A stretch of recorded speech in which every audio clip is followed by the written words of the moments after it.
Hi, my name's Steve Gravestock. I'm a senior programmer at the Toronto International Film Festival. And it's my great pleasure to welcome you digitally and also some of the key talents behind Night Raiders, the film you just saw. Writer-director Danis Goulet, and two of the stars from the film, Elle-Máijá Tailfeathers and Brooklyn Letexier-Hart. So thanks for coming, guys. Please applaud digitally or however that works. I'm sure we can all hear it. So, well, congrats on the film, guys. It's been quite the ride since you premiered in Berlin, right? Yes, we did, but we were unable to see it with an audience. So, it's the COVID times, but yes, we were very happy to be there. Well, we'll be working on a real live audience too. So, Yeah. I wanted to start with Danis. When you started, I think you wrote the script a couple years ago. Was it the project sort of developed since you wrote the script? Maybe got a little expanded a bit. Do you want to talk about how the film came together and what you were thinking about when you wrote the script, if it changed, etc.?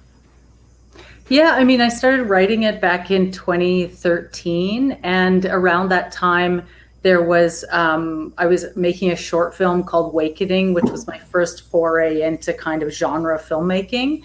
And I found that experience really freed me up in the process to talk about things that I was interested in talking about. And then I just started working on the script, and I wanted to place it in a similar kind of near future world to the short that I had just made. And around that time, there was a movement happening across Canada called Idle No More, which was a movement, and it was an Indigenous movement, and it involved youth and like many people doing round dances in malls at the height of the Christmas shopping season. And I was really moved by the live feeds that I was watching. I was just totally glued to it, and they were in spaces that I had sort of grown up in. And I remember watching the one at the mall in Regina, Saskatchewan, where I went to high school. And I was just so moved by how willing everyone was to be seen and heard, and how important it was. And I just started to think a lot about what happens when we are seen and heard. And so that started to weave into this story about a mother and daughter that are separated, but that, start off very much alone, and then they come in to meet people and a larger community. Cool. And one of the things that's like you said, the script's about like you started 7 or 8 years ago, but it seems kind of a lot of it seems pretty prescient, like the virus, the rise of this sort of more overt versions of the nationalist movement. Do you want to talk a bit about how those developed, and was it was it I guess so. Well, everything in the film is, even though it's set in a near future, everything in the film is based on real historical policies that have been inflicted upon Indigenous people. So the Indian Act, which created the identity system and putting Indigenous people onto tracts of land where they don't have freedom of movement. And then the virus, which seems really strangely relevant now, was actually influenced by the smallpox virus and the way it swept through Indigenous communities that had no immunity to it. And then, of course, the child separation policy was based on the residential school system. But I was drawing from all of existing colonial policies that have been inflicted upon people as a way of talking about the impact of those on Indigenous lives, on families, on people.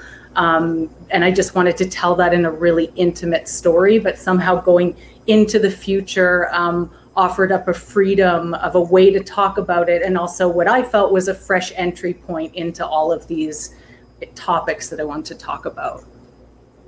I think I think that comes across really strongly in the film. But I also one of the things that was really sort of present for me was the kind of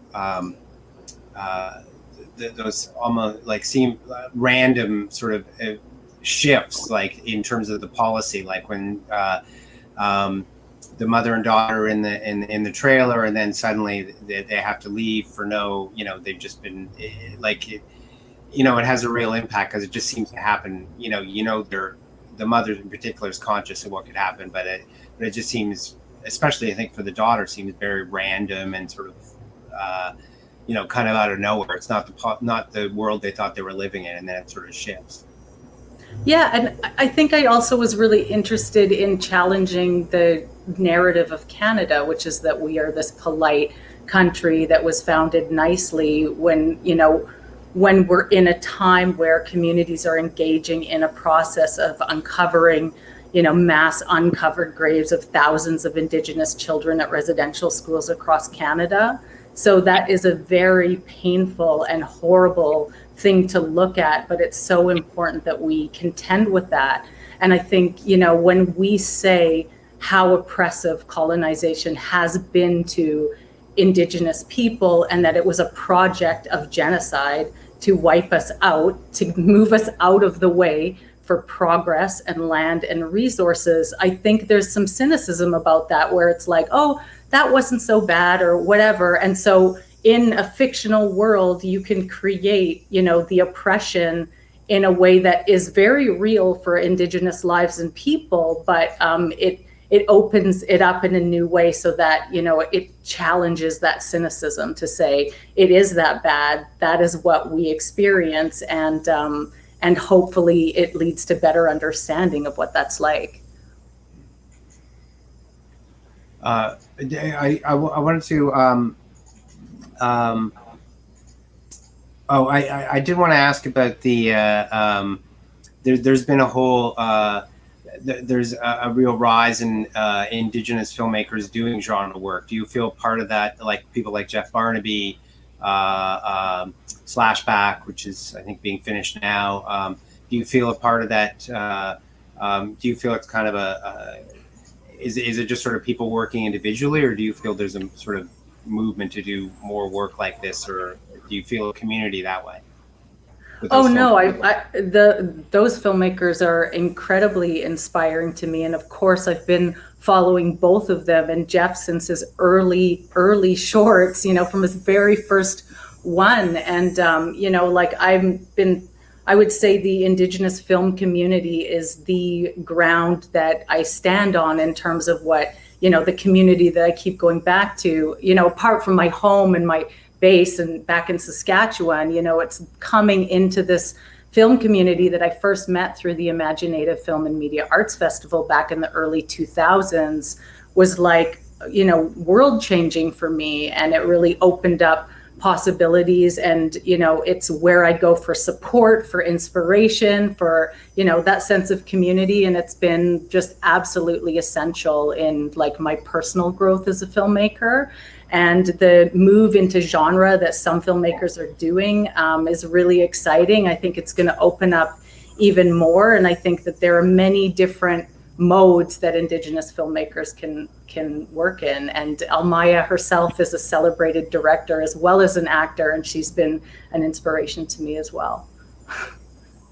Yeah, I have to ask, was it how, I mean, the scope of the film is really big. Was it, had you guys been in Elle-Máijá or Brooklyn, and you've been in films like this kind of film before, the kind of suspense sort of fantasy kind of thing? And do you approach it differently because of the way it's made, or how do you go at that?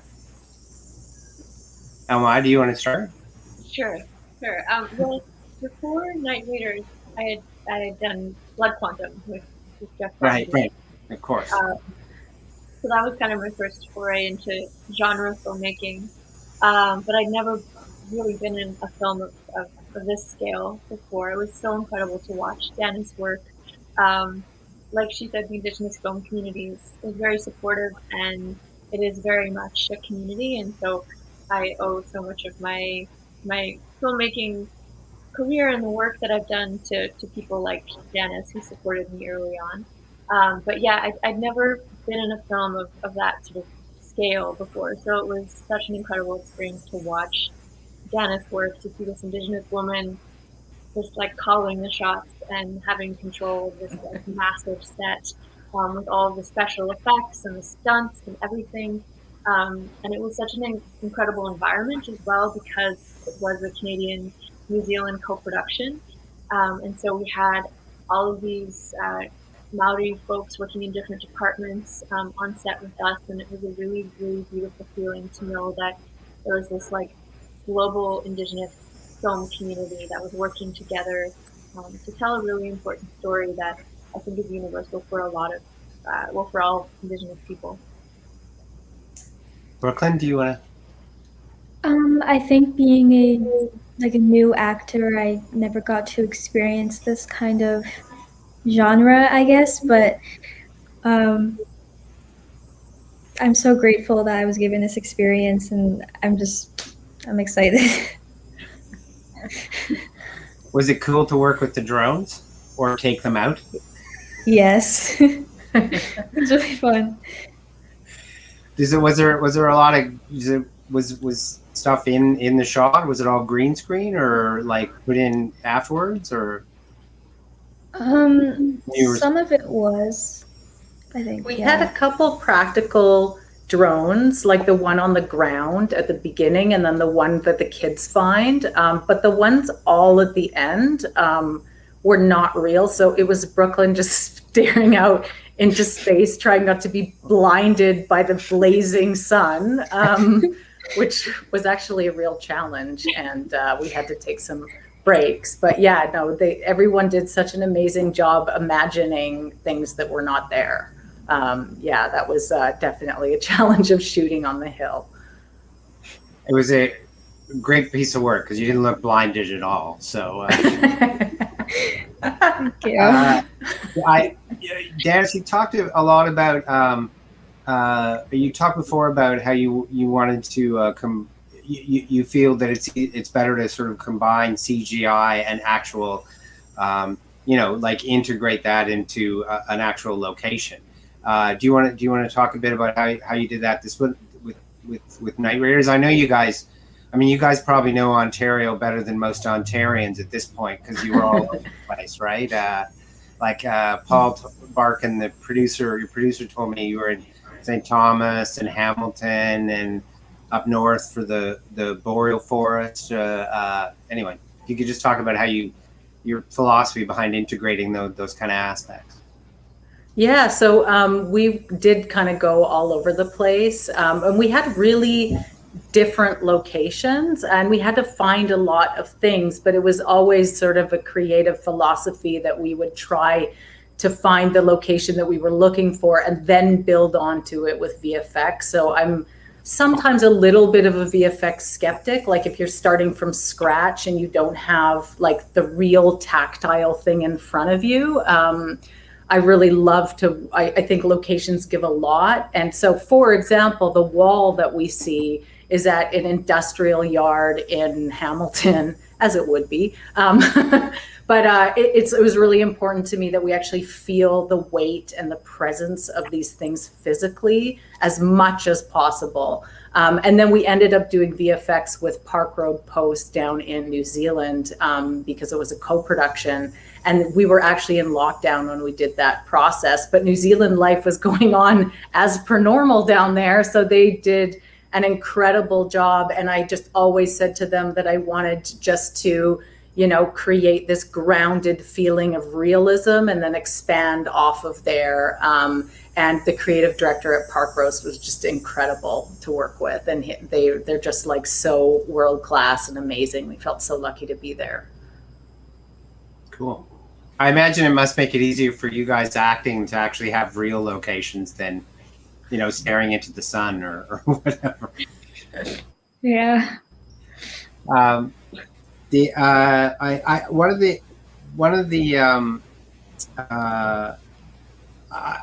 really love the way that there's this sort of the film sort of casts, well, there's that suspicion about technology, which I thought was kind of crucial to the way, you know, it's a surveillance element, but I think it sort of it goes a little deeper too. I think it's, you know, in terms of the you know, the kinds of other issues the films are dealing with. Do you want to talk about how the film views technology as a sort of oppressive force? Is that a theme you thought a lot about? Yeah, so we had imagined that on the side of the wall in the world that we're in, that the internet at that point had gone dark, and that it was really actually insanely dangerous to go online, because the minute you do, you're able to be seen. And so, you know, the drones to me were like an ever presence that were, you know, they're surveillance, so they're watching you at all times. And so people in the world take cover a lot, and so we see in the market the only time they kind of come out into the open is when, you know, there's like food drops and stuff. And then I also thought it was interesting to portray the state in a way where they like to portray themselves, which is, we're benevolent, we're just here to help, we're, you know, a charity project. And when in fact they're actually, you know, it's all about control, and in fact they have an agenda to take back the land and the resources, and they're just waiting for the moment to do that. So yeah, the technology in this world is very much dangerous, and the more you engage with it, the more you're vulnerable. I wanted to talk too a bit about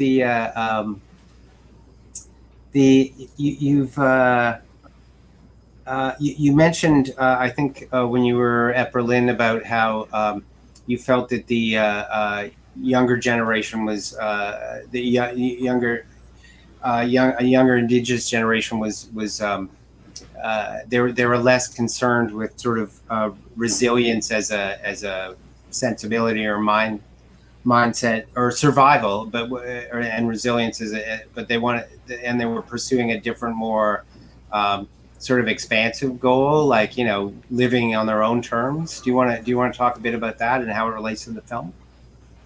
Yeah, I think, you know, the film is asking the question, what does it mean not only to survive, but to thrive? And I had heard this, I heard youth talking on a panel once, and just this one youth that was speaking on the panel just said, I'm so tired of resilience. And first off, I want to say that I celebrate Indigenous resilience, like that survival is real. And I love that T-shirt that says my existence is resistance. Like survival is good enough in many terms, but also, you know, what this young man was expressing so beautifully is like, we shouldn't actually have to be that resilient. You know, we shouldn't have to put that much effort into survival. And in the beginning of the story, the character Niska is very much just in survival mode and is very day to day, and it's putting one foot in front of the other, and you really can't see that far ahead. And you know, I was asking the question of what does it mean to thrive? And to me, that question is always circled around like love. You know, that we're deserving of love, we're deserving of a healthy community, we're deserving of loving relationships, we're deserving of just a healthy life. And so to me, it's, you know, we should absolutely celebrate survival and resilience, but that to me, the future should include one where we don't have to be as resilient as the past generations have had to be. I think that's reflected in how the mother and daughter look at life too, right? I mean, do you guys want to comment on that in terms of how your characters saw that sort of issue? Elle-Máijá, do you want to start? Sure.